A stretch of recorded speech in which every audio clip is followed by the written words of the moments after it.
We're seeing a revolution in this country that's going to happen. You can't have a situation, 57% of the people in this country can't put their hands on $1,000 if they have an emergency. 54% of the people in this country are not making enough money to pay for basic human needs. And there's going to be a revolution, and is it going to be captured by, the dark regressive forces, or are we going to be able to keep it for, as an expression of idealism? So, but I think that the problem that we have is the sides are all mixed up. I don't know who's who anymore. And you have the federal government colluding with gigantic business. I'm a conservative. I used to be one of the dummies that used to say, Apple's not going to do anything. Google can. Oh yeah, they can. The liberals used to be the ones who would be telling me that. Now I'm like, I'm on your side, and they're gone. The liberals are now for censorship, which is astonishing to me. The liberals are pro-war, which is astonishing to me. The liberals are anti-Israel. They think they're on the side not of the Palestinians. Well, I'm on the side of the Palestinians, but I'm not on the side of Hamas. Yes, and I'm not on the side of Iran. No. What's happened to the Liberal Party? The Liberal parties were skeptical of corporate control of our government. And now it's like, the pharmaceutical companies are like, they're like the angels of heaven for them. Where do you stand on the WEF, the World Economic Forum? It is like, we shouldn't be paying any attention. It's a billionaires' boys club as arranging the world to shift wealth upward and to clamp down totalitarian controls on everybody else. And now they got the capacity to do it. They got all these countries running around doing what they tell them to do. It's astonishing to me that, these people go to Davos in their private jets. Yes.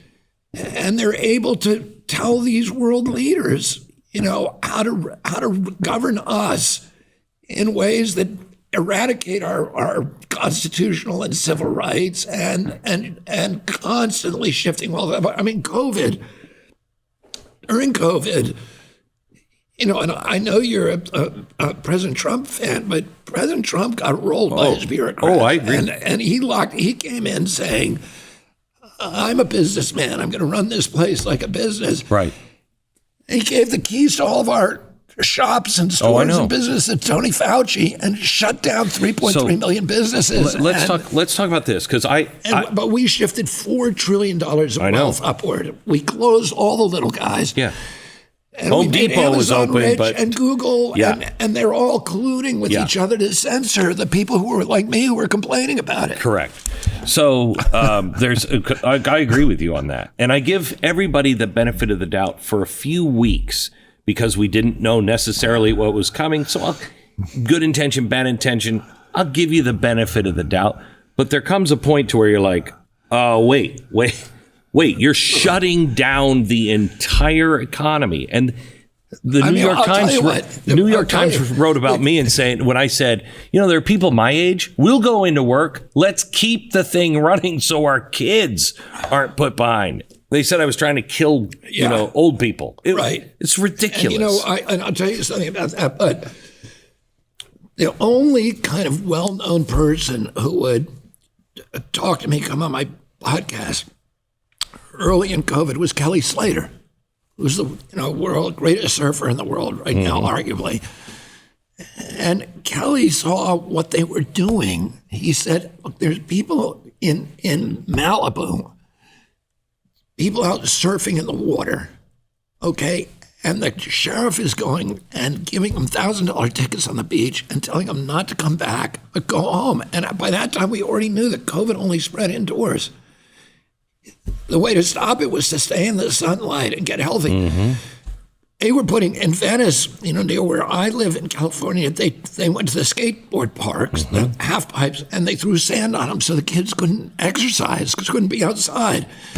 They went to the black neighborhoods like Compton or here Harlem, Bed-Stuy, and they shut down the basketball courts. And if they couldn't lock them down, they took the hoops out. Yeah.